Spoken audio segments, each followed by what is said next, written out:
Welcome to Super Sport Garage Podcast. I'm Lee. And I'm Caden. And this week we're going to do introductions. We've been meaning to do this for a while, but we keep on pushing it back just because. But as of right now, I'm up in Montana when this video goes live, so we had to record this right after we finished last week's episode. Go check that out in the whatever it's called, not show notes. On YouTube or in Spotify, go check us out there too. But yeah, we wanted to do this for a while, but the topics that we've had seemed a lot more exciting than we are. Such as the new Lamborghini Aventador successor, components and stuff like the chassis and the engine and stuff like that. Exactly. So that just kind of pressed forward and then this just kind of got pushed back. But like I said, so I'm gone this week, but we wanted to make sure that we have a video for you, and hopefully the last video did good. So Caden, why are you so obsessed with cars? So I'm actually going to go back to, I'm going to turn 18 this year. I'm going to go back to when I was 12, so 6 years ago.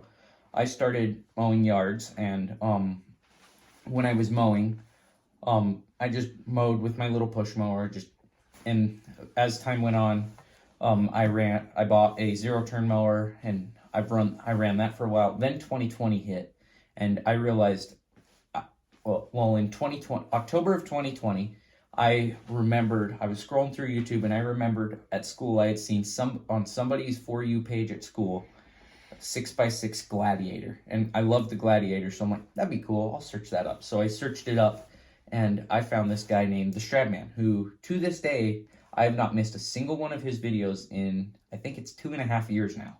I have not missed a single one. I love his videos, but, so I found that, and I got enticed to it, and I thought that was cool just because he had a 6x6 Gladiator, and it was purple, so that was cool. But I started watching more and more of his videos, and then I saw him driving his LP700 Aventador, which is why the Aventador is my favorite Lamborghini right now. But then again, it could be replaced by this Aventador successor once I see it. But we'll see. But as I'm watching this, I follow his channel for a couple weeks, and about 2 weeks later, when he posts an updated video, I see him drive his Bugatti Veyron. Actually, no, it wasn't his Veyron.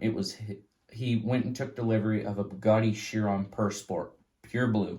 Like, it's the Bugatti Racing Blue. I thought that looked awesome. I'm like, I need one of those. That is the coolest looking car ever. And I started, his channel actually made me start to grow interest in these cars. And it was just every little bit, every time I watched one of his videos, I got more and more obsessed.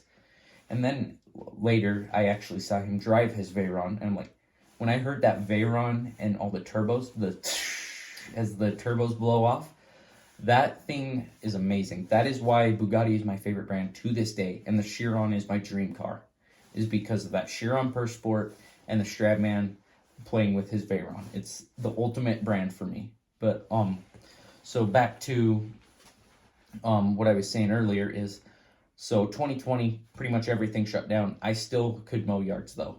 I put on a mask, and I rarely ever saw my clients. They just Venmo'd me. But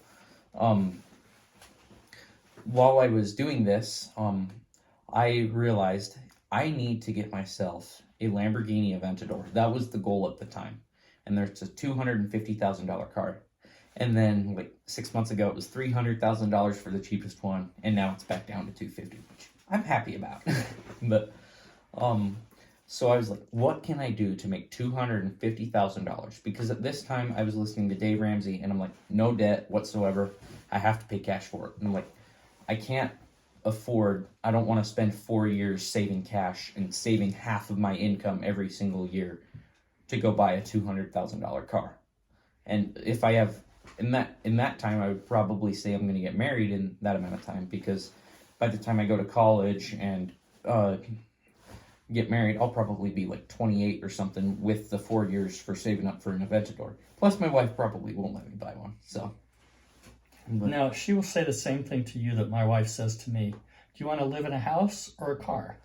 And then she tells me not to answer that because I would rather live in the car. Yeah. My issue is whenever somebody says that, you can't drive a house. You can live in a car. You can live in a Bugatti. You can't drive a house. That's right. But so I searched up this company. I just got onto my I was sitting on my bed one day and I'm like, I'll just ask my Alexa, and I said, Alexa, play the Landscape podcast. And I actually discovered Landscape Business Course, or Mike Andes. If you're into lawn care, go check him out. He's awesome. He's really, really good, and I've been basing my business off of him. But as I started to realize this, and he talks about building your company to $1 million a year in revenue, and how you can do it with like 10 people working for you. I realized if I can do this, I can build a ton of locations, and then I can actually afford all these cars mowing yards.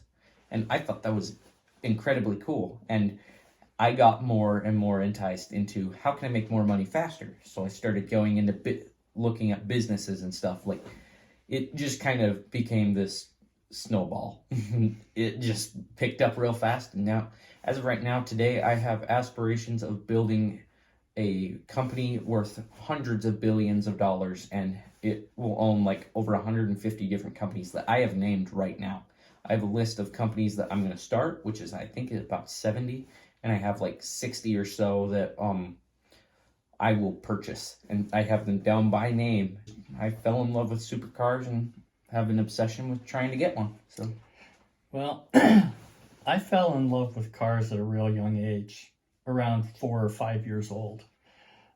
We would be driving somewhere, and I would be either on the back seat or standing behind my dad. We didn't have seat belts back in the day. that was when kids could go through the windshield.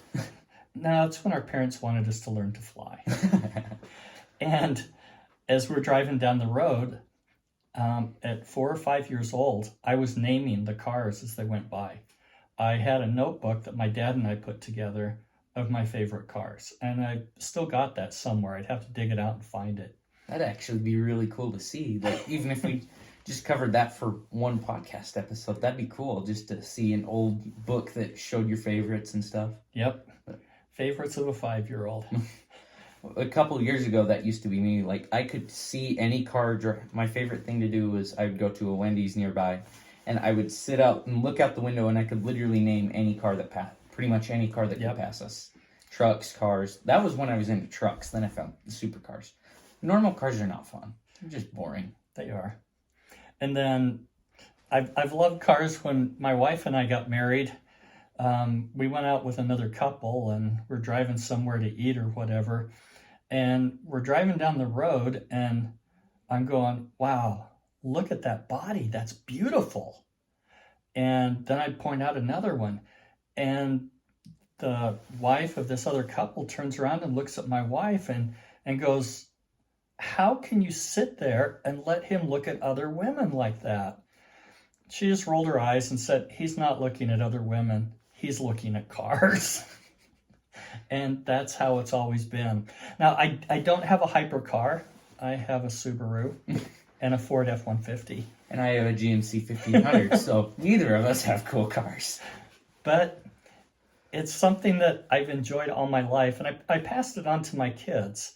Over the years, I collected a lot of Hot Wheels cars and different things, and then my oldest son came along, and he loved cars.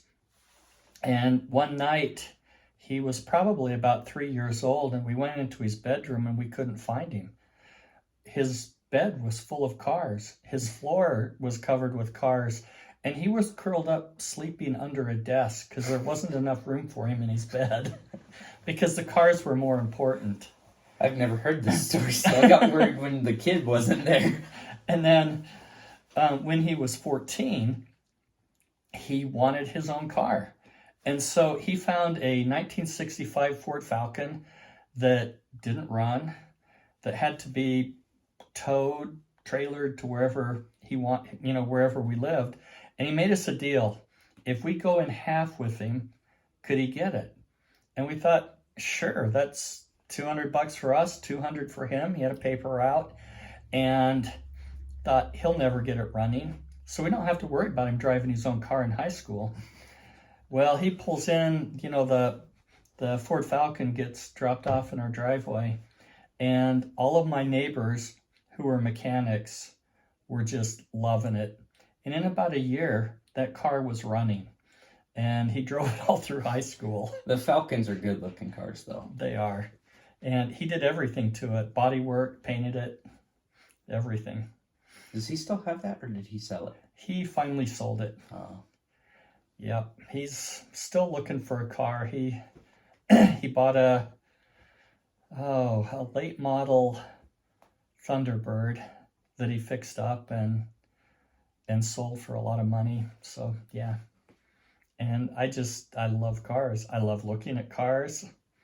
I'd love to drive some more expensive cars, but then I wouldn't have a license.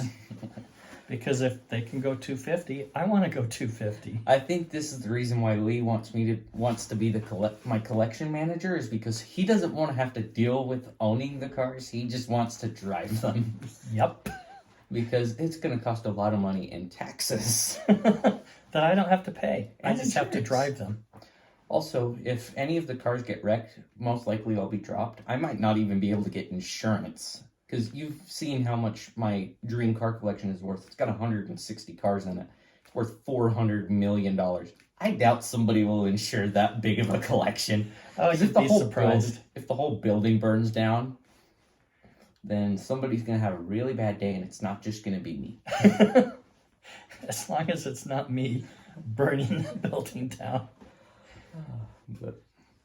But yeah, I love cars. I always have. Okay, so that's pretty much it.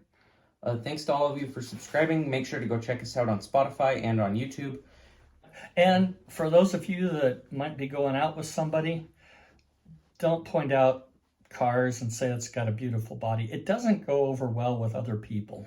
And probably don't call things sexy. I call cars sexy all the time, It's but because they are. exactly. They're the best looking things. But anyways, thanks to all of you for watching, and we will see you